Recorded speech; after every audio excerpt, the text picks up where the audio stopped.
지난주 위로하시는 성령님이라는 주제로 새로운 시리즈를 시작했는데요. 한 주 내내 하나님이 제게 주신 마음이 뭐냐면 위로라는 단어예요. 위로입니다. 그래서 성령님 시리즈를 잠깐 내려놓고 잠깐 두고 먼저 위로라는 주제로 말씀을 좀 나누다가 다시 성령님으로 돌아가려고 합니다. 여러분, 우리에게는 지금 위로가 필요합니다. 조건 없는 주님의 위로, 우리의 마음을 만지시는 위로가 필요해요. 예. 그래서 지난주는 위로하시는 성령님이라는 주제로 말씀을 나눴고, 오늘은 위로하시는 하나님이라는 주제로 말씀을 나누려고 합니다. 자, 오늘 본문 여러분 읽으셔서 알겠지만 오늘 본문은 아브라함과 사레의 여종 하갈에 대한 얘기입니다. 하갈에 대한 얘기예요. 하갈이 사레의 그 학대를 받고 여주인의 학대를 받고 도망쳐 나오죠. 그죠? 자, 이 고통 속에 있는 하갈을 하나님이 찾아가셔서 위로해 주십니다. 오늘 그 내용을 보려고 합니다. 첫 번째, 자, 위로하시는 하나님의 은혜는 무엇인가? 하나님은요, 길 잃은 자에게 찾아가셔서 위로하십니다. 우리 7절 8절 말씀 같이 읽겠습니다. 7절 8절. 자, 같이 읽을까요? 시작. 여호와의 사자 광야의 샘물 곁 곧 술길 샘 곁에서 그를 만나 이르되 사레의 여종 하갈아 내가 어디서 왔으며 어디로 가느냐? 그가 이르되 나는 내 여주인 사레를 피하여. 자, 여러분 저를 보실까요? 오늘 이 하갈이라는 여자가 나오는데 이 하갈이 성경에 어떻게 처음 등장했는지 우리가 이걸 좀 알 필요가 있습니다. 창세기 12장에 보면 하나님이 아브라함을 부르시죠. 그래서 가나안 땅으로 하나님이 아브라함을 인도하셨는데 하나님이 인도하신 땅에 기근이 와요. 가뭄이 옵니다. 그래서 아브라함이 거기를 견디지를 못하고 애굽으로 내려가죠. 여러분 이 얘기 아시죠? 애굽으로 내려갑니다. 내려갔는데 자기 아내 사레가 너무 예뻐가지고 그 애굽에 있는 사람들이 자기를 죽이고 아내를 뺏어갈까 봐 아내를 누이라고 속이죠. 그죠? 예, 누이라고 속입니다. 그래서 정말 이 사레가 바로의 궁까지 들어갔어요. 들어갔는데 하나님이 이 일로 바로의 궁에 재앙을 내리세요. 자, 그래서 바로가 아브라함을 불러요. 불러가지고 아내를 돌려주면서 왜 내게 거짓말을 했냐 막 따집니다. 근데 따지기만 하고 끝난 게 아니라 선물을 막 줘요. 선물을 주고 소와 양과 노비까지 줍니다. 하갈이 아브라함이 이때 얻은 노비예요. 이 애굽에 내려갔다가 그죠? 바로에게 얻은 노비. 그래서 거기에서 같이 아브라함과 같이 이 가나안 땅으로 올라온 거예요. 자, 하갈과 아브라함 집안의 인연이 이렇게 시작이 됐다는 걸 제가 여러분에게 말씀을 드리는 거예요. 자, 근데 오늘 보십시오. 무슨 연유인지 좀 이따 우리가 보겠지만 그 집에서 학대를 받고 도망쳐 나왔어요. 그 집에서 학대를 받고. 그래서 오늘 가데스와 베렛이라고 하는 그 사이에 있는 한 우물 곁에서 혼자 울고 있습니다. 여러분 잘 생각해 보세요. 고향은 저 밑에 애굽이에요. 근데 지금 내 집은 어디입니까? 지금 내 집은 어디예요? 아브라함의 집이죠. 그죠? 지금 내 집은 아브라함의 집인데 고향은 저 밑에 애굽이에요. 자, 학대를 받고 도망쳐 나왔어요. 자, 노예의 신분으로 왔기 때문에 애굽으로 돌아갈 수 있습니까? 없습니까? 없습니다. 애굽으로도 못 가요. 그렇다고 지금 학대를 받고 나왔는데 아브라함의 집으로 들어갈 수 있습니까? 없습니까? 못 가요. 고향은 저긴데 고향도 못 가고 아브라함의 집 자기 집에도 못 갑니다. 못 갑니다. 이럴 수도 저럴 수도 없어요. 어디로 갈지 모르고 길을 잃고 헤매고 있는 거예요. 여기 지금 우물 곁에 나와 있다고 하는데 여기 우물도 알고 온 게 아니에요. 도망치다가 허겁지겁 왔더니 여긴 거예요. 정말 길을 잃은 거죠. 이 여자는. 길을 잃은 거죠. 게다가 지금 하갈은 임신 중입니다. 예, 임신 중이에요. 아브라함과 사레에게 하나님이 아들을 주겠다고 했는데 그 약속을 못 믿고 인간적인 방법으로 하갈을 취해가지고 첩을 취해가지고 아들을 낳으려고 한 거잖아요. 지금 하갈의 뱃속에는 벌써 이스마엘이 자라고 있는 상태예요. 이스마엘이 있는 거예요 지금. 그러니까 얼마나 이 하갈이 더 서럽겠습니까? 애까지 있는데. 그죠? 첩으로 취할 때는 언제고 이제 와서 학대를 하니까. 하갈은 정말 갈 데가 없는 거예요. 자, 이때 하나님이 하갈에게 찾아오신 거예요. 찾아오세요. 사랑하는 여러분, 오늘 우리 중에 길을 잃은 분이 계실 수 있어요. 어디로 가야 될지 모르는 분이 계실 수 있어요. 열심히 했는데 길을 잃었을 수도 있고 어떤 분들은 그럽니다. 하나님의 말씀을 따라서 갔는데 하나님이 순종하라고 해서 순종해서 갔는데 거기서 길을 잃은 분도 있을 수 있어요. 네. 난 어디로 가야 되지? 무엇을 해야 되지? 그러나 기억하십시오. 하나님은 길을 잃어버린 하갈에게 찾아오셨다는 거예요. 길 잃어버린 하갈을 하나님은 그냥 내버려 두지 않으셨다는 거예요. 사랑하는 여러분, 오늘 길을 잃어버리셨습니까? 하나님은 우리 가운데 찾아오실 줄 믿습니다. 자, 더불어 하나 더. 오늘 여러분, 하갈은 도망자의 삶이에요. 도망자. 도망치고 싶지 않았어요. 내 집인데 도망치면 어떡합니까? 갈 데가 없잖아요. 그죠? 거기 있어야 됐습니다. 근데 도망치고 싶지 않았지만 도망칠 수밖에 없는 상황이 됐어요. 예, 여러분, 많은 사람들이 말합니다. 목사님, 도망가고 싶어요. 그 마음이 어떤 마음인지 너무 이해가 돼요. 도망가고 싶은 사람들, 도망치고 싶은 사람들, 도망칠 수밖에 없던 사람들 있어요. 여러분, 하나님은 그런 우리의 마음을 너무 이해하세요. 그렇기 때문에 하나님이 하갈에게 찾아오신 거예요. 그죠? 사랑하는 여러분, 오늘 길 잃어버린 우리에게, 도망치고 싶은 우리에게 하나님이 찾아오실 줄 믿습니다. 자, 두 번째, 하나님은 오늘 어떤 위로를 하시는 하나님인가? 하나님은 광야에 있는 자를 위로하시는 하나님. 광야에 있는 자. 여러분, 하갈이요, 학대를 받고 지금 오늘 7절 8절에 보니까 광야에 도망 나와 있어요. 근데 참 재밌습니다. 이 표현이, 성경의 표현이 참 기가 막혀요. 여러분, 하갈이 나와 있는 장소가 광야지만 사실은 하갈의 삶이 광야죠. 이해가 되세요? 무슨 말인지. 하갈이 도망 나와 있는 장소가 광야지만 도망 나와 있는 장소가 광야라는 얘기는 하갈의 삶이 광야라는 걸 말해주고 싶은 거예요. 자, 이런 광야에 있는 하갈에게 하나님이 찾아오셔서 위로를 하시는데, 자, 우리 9절 말씀을 같이 한번 읽겠습니다. 9절 말씀. 자, 우리 9절 같이 읽을까요? 9절 시작. 여호와의 사자가 그에게 이르되 내 여주인에게로 돌아가서 그 수하에 복종하라. 자, 여러분, 이 9절 읽으시고 깜짝 놀라지 않으셨어요? 자, 생각을 가지고 성경을 제발 읽으라니까. 생각을. 자, 9절 보세요. 여호와의 사자가 그에게 이르되 내 주인에게로 돌아가서 그 수하에 복종하라. 아니, 지금 이게 말이 됩니까? 하나님이 위로해 주신다더니 지금 도망쳐 나온 하갈에게 뭐라는 거예요? 내 여주인에게로 돌아가라. 이 안에 있는 하나님의 깊은 마음을 알아야 됩니다. 예, 여러분, 하나님은요, 대책 없이 하갈을 그냥 돌아가라고 하시는 분이 아니세요. 자, 우리 10절에서 12절 말씀 같이 봅시다. 10절에서 12절. 자, 같이 읽겠습니다. 시작. 여호와의 사자가 셀 수 없게 하리라. 여호와의 사자가 내가 임신하였은지 아들을 낳으리니 그 이름을 이스마엘이라 하라. 이는 여호와께서 내 고통을 들으셨으. 12절. 그가 사람 중에 들나귀 같이 되리니 그의 손이 모든 사람을 치겠고 모든 사람의 손이 그를 칠지며 그가 모든 영재와 대항해서 살리라. 자, 하나님이요, 한마디로 말하면 하갈에게 약속을 주세요. 약속. 자, 두 가지 약속을 주시는데, 첫 번째 약속은 뭐냐면, 도망쳐 나오니 하갈에게 첫 번째 약속은 뱃속에 있는 아이에 대한 약속이에요. 뱃속에 있는 아이. 내가 내 뱃속에 있는 씨를 지켜줄 거고 그를 번성하게 할 거고 들나귀 같이 되게 할 거다. 이 들나귀의 뜻이 뭐냐면 빠르다는 뜻이에요. 빠르다는 뜻이에요. 그러니까 뱃속에 있는 이스마엘을 굉장히 강하게 키워주시겠다는 하나님의 약속이 이 하갈에게 임한 거죠. 자, 이게 첫 번째 약속이었고요. 두 번째 약속은 뭐냐면 하갈이 이 뱃속의 아이가 아니라 하갈 자신에 대한 약속이에요. 자, 11절 말씀 다시 한번 좀 보여주실래요? 자, 11절 제가 읽어볼게요. 여호와의 사자가 또 그에게 이르되 내가 임신하였은즉 아들을 낳으리니 그 이름을 이스마엘이라 하라. 이는 여호와께서 내 고통을 들으셨습니다. 자, 아이의 이름을 뭐라고 지으래요? 이스마엘이라고 지읍니다. 자, 이스마엘의 뜻이 뭐라고 나옵니까? 내 고통을 내가 들었다. 자, 여러분, 여기서 들으셨다는 단어가 제가 전에 여러분에게 몇 주 전에 말씀드린 쏴마라고 하는 단어예요. 이스라엘 백성이 애굽에서 고통 속에 부르짖었을 때 하나님이 그 고통을 들으셨다고 했죠? 여러분 안 들으셨어요? 그날 저기요. 들으셨다고 그랬죠? 그죠? 예, 기억이 나시죠? 자, 그때 쏴마라는 단어예요. 근데 제가 그때는 사실 몰랐거든요. 근데 요번에 말씀 제가 준비하다가 깨달았어요. 참, 저도 이렇게 말씀 준비하다가 공부하다 배우는데, 이게 뭐냐면 보세요. 이 쏴마라고 하는 단어는 그냥 듣고 끝낸 게 아니에요. 이게 무슨 말이냐면 이 쏴마는 듣고 응답해 줬다는 얘기까지 있어요. 이 쏴마는 완료형이에요. 완료형. 그냥 듣고 끝낸 게 아니라 응답까지 해줘서 완료형인 겁니다. 자, 봅시다. 하갈이 이 얘기를 듣고 위로를 받은 거예요.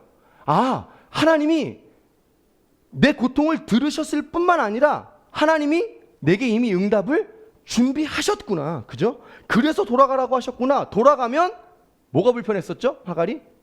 관계가 불편했었죠. 그죠? 관계가 어려웠었죠. 아, 돌아가면 하나님이 뭔가 관계를 새롭게 해주시겠구나. 그냥 내 기도를, 내 고통을 들으셨을 뿐만 아니라 이미 응답을 준비하셨구나. 그죠? 아까 그 돌아가다라는 말을 했는데 돌아가라고 그랬잖아요. 그 돌아가라고 하는 그 말의 히브리어 말이 뭐냐면 슈비라는 뜻이에요. 자, 한번 따라해 볼까요? 슈비. 이 슈비라는 뜻이 뭐냐면 새롭게 하다, 회복하다 이런 뜻입니다. 자, 무슨 말이냐면 내가 너를 새롭게 할 거야. 내가 너를 회복할 거야. 그죠? 하나님이 그냥 하간의 기도를 듣고 끝낸 게 아니라 정말 하나님이 응답을 준비하신 거죠. 그죠? 준비하신 겁니다. 내가 너를 새롭게 할 거다. 사랑하는 여러분, 오늘 광야에 계십니까? 하나님이 말씀하세요. 내가 네 고통을 들었을 뿐만 아니라 내가 이미 너를 향한 내 응답을 준비했다는 거예요. 믿습니까? 당장 그것이 이루어지지 않아도 나는 내게 응답을 준비했다. 나는 너를 회복할 거다. 이 샤마와 슈비가 우리에게 있는 거예요. 샤마와 슈비가. 나는 이 하나님의 위로가 오늘 우리 가운데 임하기를 주님을 축복합니다. 자, 여기서 우리가 하나 배울 수 있는 게 있는데요. 그게 뭐냐면 보세요. 하나님의 방법은 피하는 게 아니라 하나님이 주시는 위로로 고난을 이겨내고 돌파하는 거라는 거예요. 그렇죠? 하나님의 방법은 피하는 게 아니라 하나님이 주시는 위로로 고난을 이겨내고 돌파하는 거예요. 여러분, 하나님의 방법은 피하는 게 아닙니다. 도망가는 게 아니에요. 여러분 혹시 오해하지 마십시오. 정죄감 갖지 마세요. 사람은 너무 힘들면 도망갈 수도 있어요. 도망갈 수도 있어요. 그럴 수 있습니다. 지난주 우리가 엘리야를 봤지만 엘리야가 로뎀나무 아래로 도망갔잖아요. 그죠? 제가 설교 강단에서는 여러분에게 포기하지 말라고 말하지만 1대1로 만나면 제가 어떤 사람에게는 간혹 그래 좀 쉬어라 포기해라 제가 이렇게도 얘기해 준다 그랬죠. 자, 그러나 본질적으로 하나님의 방법은 도망가는 건 아닙니다. 피하는 건 아니에요. 예. 하나님의 방법은 하나님이 주시는 위로로 돌파하는 거예요. 자, 우리가 지금 큐티로 이 사무엘상을 보고 있는데요. 그죠? 다윗을 보고 있습니다. 여러분, 다윗이 사울을 피해서 도망가죠. 도망갑니다. 자, 그러나 실은 다윗이 도망가면 안 됐어요. 도망가면 안 됐습니다. 사무엘상에는요, 이 사울을 피해서 도망하는 다윗에 대해서 직접적으로 그게 잘못됐다고 이렇게 지적을 하진 않아요. 그게 잘못됐다고 뭐라고 말하진 않습니다. 그런데 도망을 치니까 거기서 또 다른 일이 일어납니다. 똑같은 일이 일어나요. 똑같은 일이. 사울을 피해서 두려워서 도망했더니 누구를 만납니까? 지난주에 가드왕 아기스를 만나죠. 거기서도 두려워서 어떻게 합니까? 침을 흘리고 미친 척을 하죠. 같은 일이 반복이 된다는 거예요. 그래서 여러분, 하나님의 방법은 피해서 도망가는 게 아니에요. 하나님이 주시는 위로로 그 어려운 문제와 고난을 극복해 나가는 거예요. 여러분, 우리가 하박국 시리즈 하면서 왜 시리즈 하면서 그랬잖아요. 믿음의 싸움하는 현장을 떠나면 안 된다고요.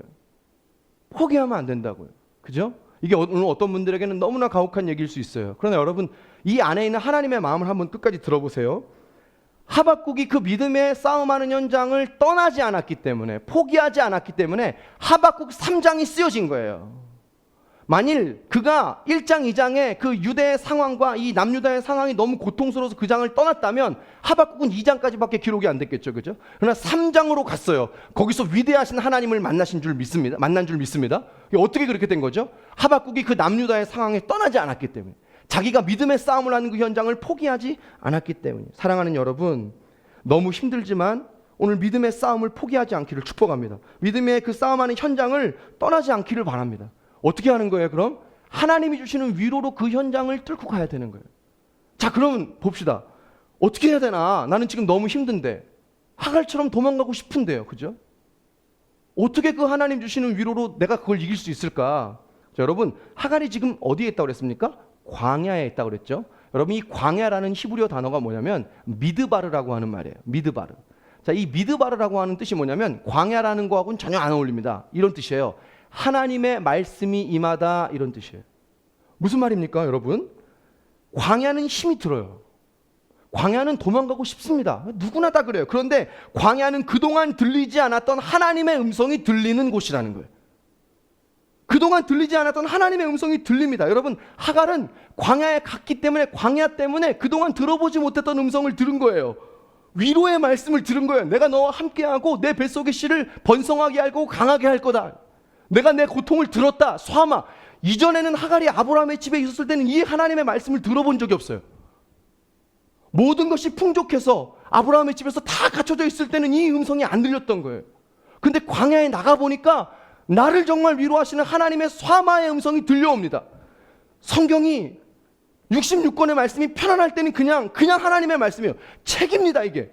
근데 고난이 다가오니까 이 말씀이 내게 레마로 오는 거예요. 내 인생을 향한 하나님의 약속으로 들려지게 되는 거예요. 이게 어디서 일어나는 일이라고요? 광야에서. 여러분, 미드바르, 광야에서 이 하나님의 말씀이 들립니다. 성도들이 그래요. 아무리 얘기해도 잘 안 들어요. 친구가 얘기해줘도 안 듣고 목사가 얘기해줘도 잘 못 알아듣습니다. 근데 고난을 만나면 그때부터 말씀이 들려요. 그때부터 찾아와요. 목사님, 이래서 하나님이 저에게 이렇게 말씀하시는 것 같아요. 깜짝 놀라요. 얘가 이 음성을 듣던 애가 아닌데. 왜 그런 거죠? 걔가 미드바르의 하나님의 음성을 듣게 된 거예요. 광야에 있기 때문에. 자, 또 하나, 여러분, 이 미드바르라고 하는 단어는 동의어로 지성소라고 하는 뜻이 있어요. 지성소. 여러분, 지성소가 어디입니까? 어디죠? 대제사장이 1년에 한 번 들어가서 하나님을 만나는 장소죠. 무슨 말입니까? 여러분, 광야는 하나님을 만나는 장소예요. 할렐루야. 광야는 하나님을 만날 수 있는 장소예요. 광야는 어렵습니다. 힘이 들어요. 근데 광야는 그동안 내가 들어보지 못했던 하나님의 말씀이 들립니다. 나를 위로하시는 사마의 말씀이 들립니다. 이전에 만나보지 못했던 하나님이 만나집니다. 하나님의 사랑이 만나집니다. 이것 때문에 광야를 포기하지 않고 뚫고 가는 거예요. 이것 때문에. 고난이 있습니다, 여러분. 여러분, 큐티 지금 이 사무엘상 다윗 보고 있잖아요. 하나님이 기름 부어 세운 왕에게도, 왕이 될 거라고 약속한 하나님의 마음이 합한 사람이라고 하는 그 사람에게도 고난이 계속 끊이지 않아요. 고난이 계속 있습니다. 어려움이 있어요. 근데 그 부어주시는 은혜 때문에, 이 미드바르의 은혜 때문에, 엔게디 광야, 10광야, 얼마나 광야를 많이 만납니까? 이 다윗이. 근데 그 광야에서 부어주신 하나님의 미드바르의 은혜 때문에 넉넉히 이기는 거예요. 그래서 뚫고 가는 거예요. 여러분, 그냥은 못 갑니다. 어떻게 광야를 그냥 갑니까? 그냥은 못 가요. 오늘 광야에 계십니까? 혹시 오늘 도망쳐 오셨어요? 이 하갈처럼? 그냥은 못 가요. 그냥은 못 돌아가요. 우리가 거기를 어떻게 돌아갑니까? 그러나 하나님이 우리 가운데 위로를 주실 때, 하나님의 그동안 들어보지 못했던 하나님의 말씀이 내 마음 가운데 찾아오기 시작할 때, 하나님의 사랑이 내 안에 찾아오기 시작할 때, 우리가 다시 새롭게 되는 줄 믿습니다. 이 사랑이 우리가 필요한 거예요. 이 위로가. 그렇죠? 난 우리 가운데 이 광야의 은혜가 임할 수 있길 주님을 축복합니다. 그러니까 광야는 여러분 너무나 축복된 장소예요. 그동안 들리지 않았던 음성이 들린다니까요. 그동안 만나보지 못했던 하나님의 사랑이 만나진다니까요. 나는 오늘 이 하나님의 은혜와 사랑이 우리 가운데 부어지길 축복합니다. 자, 마지막 세 번째. 하나님은요, 죄인을 위로하세요. 죄인을. 자, 하갈이 왜 죄인이냐. 자, 이 얘기를 하려면 우리가 오늘 이 16장의 배경 스토리를 조금 알아야 되는데요. 자, 아까도 제가 여러 번 말씀드렸지만 창세기 16장은 아브라함과 사레가 아들을 주신다고 하는 하나님의 약속을 기다리질 못해서, 그죠? 인간적인 방법으로 첩을 취한 거죠. 그죠? 하갈을 취한 거죠. 그죠? 그래서 정말 하갈이 임신을 했어요. 임신을 했습니다. 자, 근데 문제는 이때부터 시작돼요. 우리 오늘 본문의 16장 4절 말씀 한번 읽어볼까요? 4절. 자, 같이 읽겠습니다. 시작. 아브라함이 하갈과 그가 자기의 임신함을 알고 그의 여주인을, 무슨 말이에요? 막장 드라마가 시작이 된 거죠. 막장 드라마. 자기가 임신을 하니까 자기 주제를 모르고 누구를 멸시해요? 사레를, 주인을 멸시합니다. 멸시해. 예. 이 원어에 살펴보면 요 16장을 원어로 쭉 여기까지 한 4절까지 읽어보면 뭐라고 나오냐면 상황이 거꾸로 됐다 이런 말이에요. 그러니까 하갈이 여종인데 주인 행세를 한 거고요. 이 사레가 주인인데 멸시를 당합니다. 거꾸로 당했다 이런 표현을 써요. 자, 이 일로 사레가 너무 화가 납니다. 너무 화가 나가지고 막 하갈을 학대하기 시작해요. 진짜 완전히 잡습니다. 이 하갈을. 얼마나 화가 났겠습니까? 그죠? 막 하갈을 잡아요. 남편한테도 화를 얼마나 내는지 몰라요. 막 바가지를 막 팍팍 긁어요. 내가 이 모욕을 당하는 게 다 당신 책임이다 하면서 얼마나, 제가 이 창세기 16장의 여기까지 얘기를 여러분들에게 다 드리고 싶은데 엄청 얘기가 재밌거든요. 믿음의 조상 얘기라고는 상상할 수 없는 엄청난 재밌는 얘기가 너무나 많아요. 제가 나중에 한번 시간이 되면 나눌게요. 자, 아무튼 하갈이 이 학대를 견디다 못해 도망쳐 나와요. 자, 근데 여러분 한번 생각해 보세요. 실은 하갈도 잘못이 있죠. 그죠? 왜 여주인을 멸시합니까? 아이 못 낳는 이 사레의 마음이 어떻겠어요? 여러분, 여자가 아이를 낳을 수 없다는 건 엄청난 고통이죠. 그걸 위로해 주지는 못할 망정 자기는 한 번에 임신을 했다고 그걸 막 멸시한 거예요. 그러니까 여러분 한번 생각해 보십시오. 지금 하갈이 이 광야까지 나오게 되는 이 상황에 실은 누구 책임도 있는 겁니까? 하갈 본인의 책임도 있는 거죠. 그죠? 본인의 책임도 있는 거예요. 하갈도 이걸 알았을 거예요. 여러분, 우리가 한 가지 기억해야 될 게 있는데, 그건 뭐냐면 우리가 어떤 상황을 원망하거나 우리가 어떤 사람을 원망하기도 해요. 그죠? 그러면 안 되지만 그럴 수 있잖아요. 그죠? 근데 여러분, 그 상황이 된 데에는 나의 책임도 있다는 것을 잊으면 안 돼요. 그죠? 나의 책임이 있다는 것을 잊으면 안 됩니다. 그래서 내 책임을 먼저 봐야 되죠. 그걸 남 탓이라고만 하면 안 되죠. 자, 하갈이요. 왜 이런 얘기를 드리냐면 도망쳐 나와서 이걸 깨달은 거예요. 그전에는 뭐만 본 겁니까? 여주인의 학대만 본 거예요. 학대만. 근데 도망쳐 나와 보니까 실은 뭐가 느껴져요? 내가 왜 거기서 주제넘게 여주인을 멸시한 거야? 내가 왜 교만하게 거기서 여주인을 멸시한 거야? 이 자기 잘못을 깨달은 거예요. 그리고 울고 있는 겁니다. 지금 이 광야라는 삶의 현실 자체가 힘든 것도 있지만 이게 자기 잘못이 깨달아지니까 거기서 울고 있는 거예요. 자, 이때 하나님이 찾아오셔서 하갈을 위로하십니다. 자기 잘못으로 고통하고 있는 이 하갈에게 하나님이 찾아오신 거예요. 여러분, 오늘 어떤 분들은 자기 잘못으로 고통하는 분이 있어요. 내 잘못으로 오늘 하갈처럼 광야까지 온 분들이 계세요. 네, 계십니다. 근데 여러분 기억하십시오. 하나님은 정죄하지 않습니다.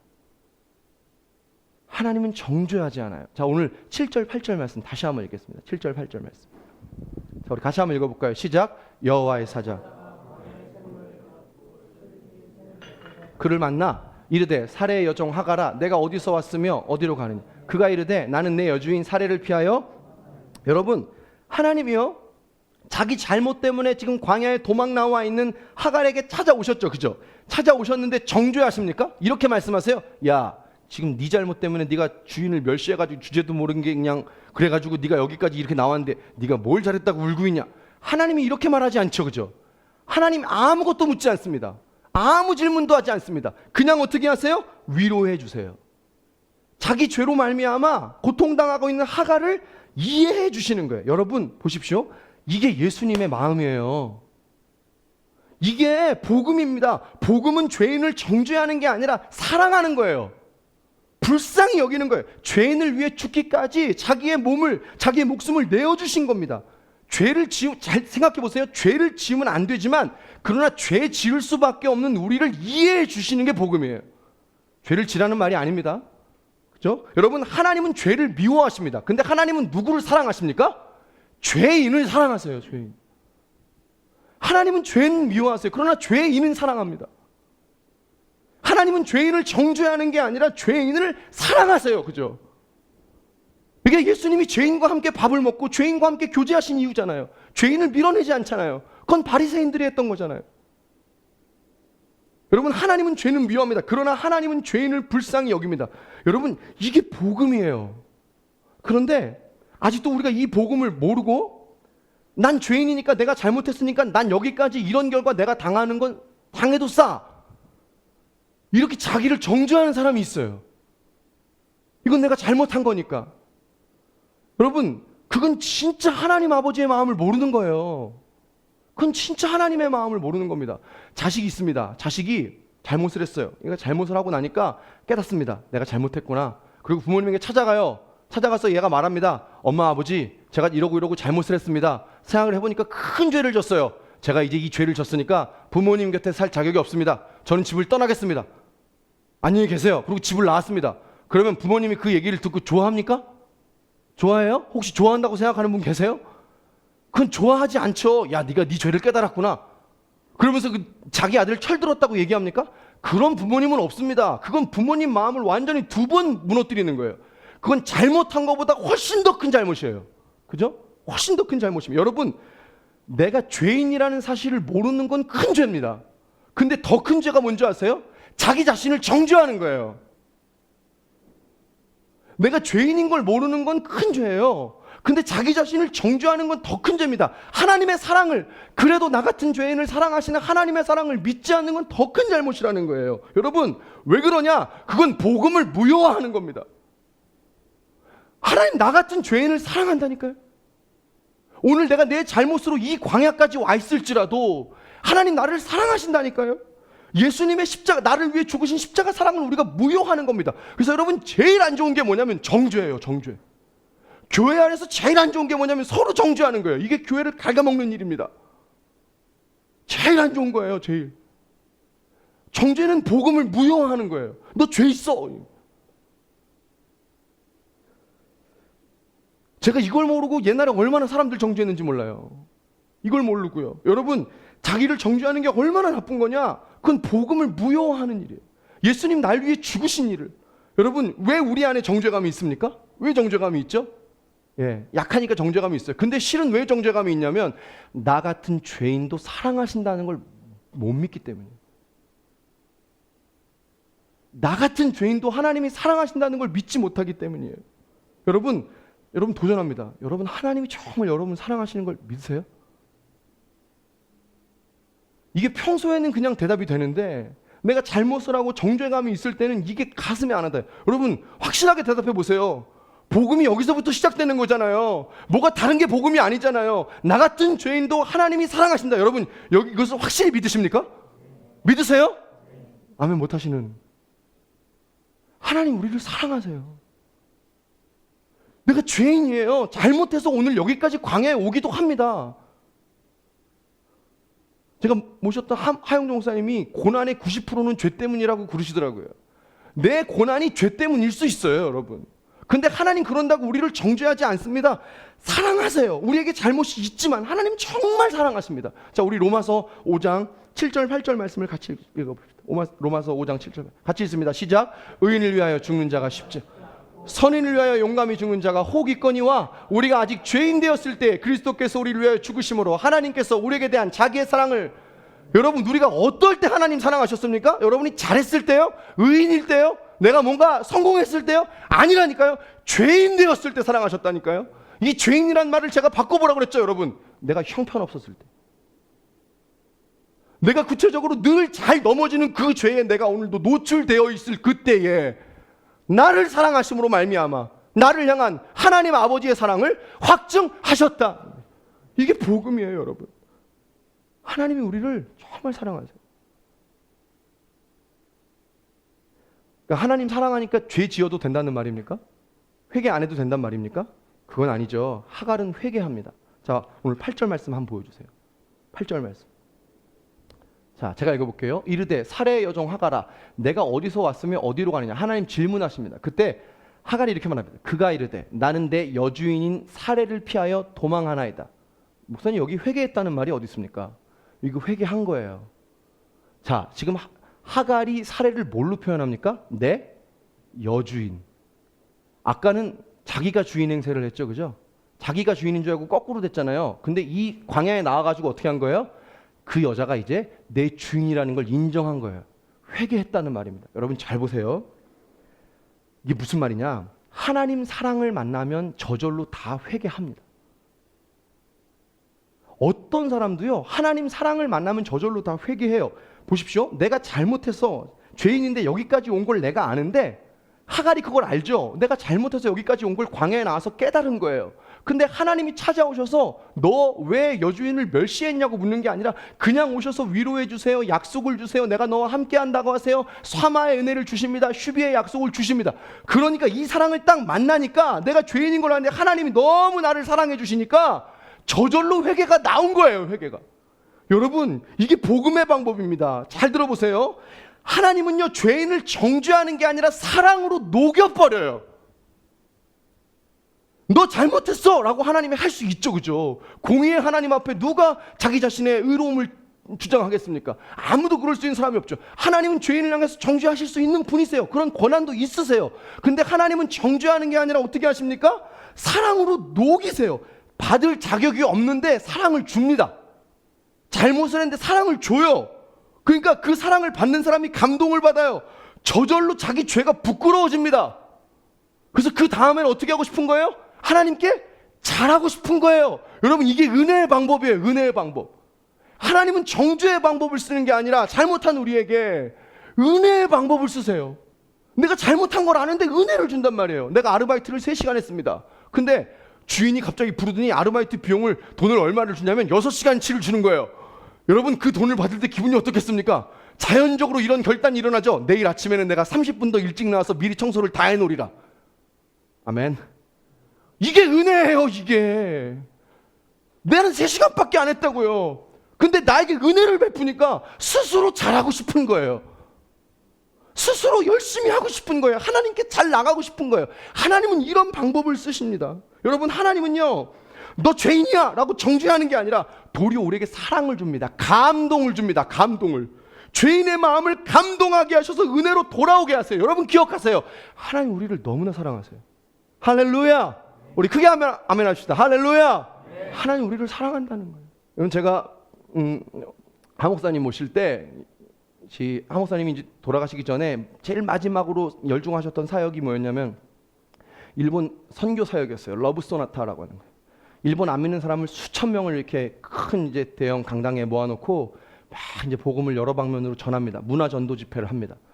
예, 어느 날 하 목사님이 설교하시는 걸 제가 영상으로 봤는데 하나님의 사랑에 대한 설교를 하시더라고요. 복음을 이제 나누신 거죠. 하나님 사랑에 대한 설교를 막 하시다가 하 목사님 중간에 이런 얘기를 하시더라고요. 여러분, 한국 사람들이 일본 사람들을 미워해서 미안합니다.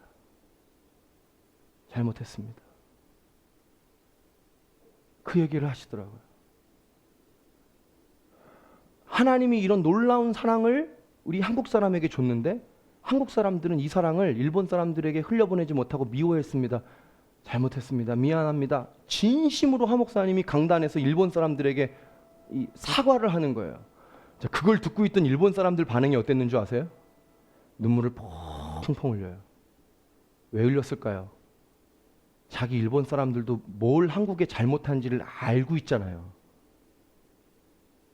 알고 있는데 왜 와서 우리에게 그런 피해를 줬습니까? 라고 손가락질하는 게 아니라 정죄하는 게 아니라 도리어 미안하다고 그러니까 어떻게 합니까? 이 사람들이 부끄러워진 거예요. 은혜로 어떻게 한 거죠? 일본 사람들의 마음을 녹인 거예요. 여러분, 제가 목회하면서 제가 제일 힘들면서도 제가 제일 저에게 있어야 되는 태도라고 하나님 앞에 늘 기도하는 게 뭐냐면 이거예요. 내가 성도를 사랑으로 녹일 수 있나?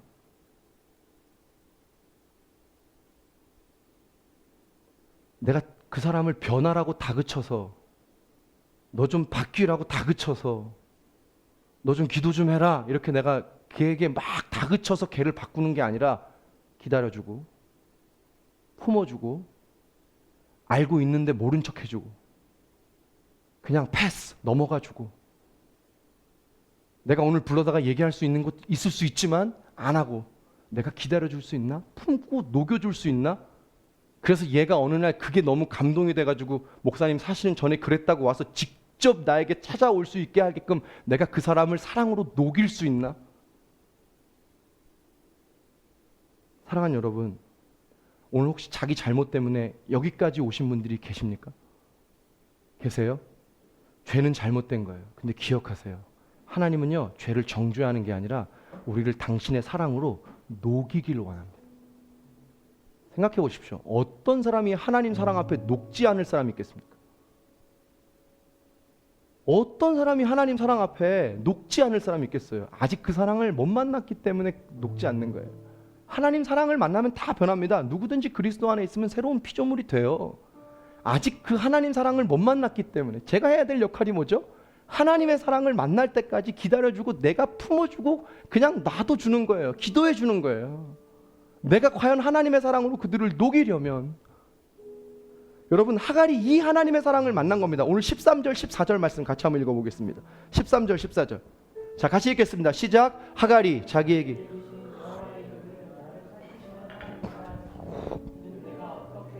나를 살피시는 하나님을 배웠는고 함이라. 이러므로 그 샘을 부엘라 헤로이라 하였으며 그것은 가데스와 베레 사이에 있었더라.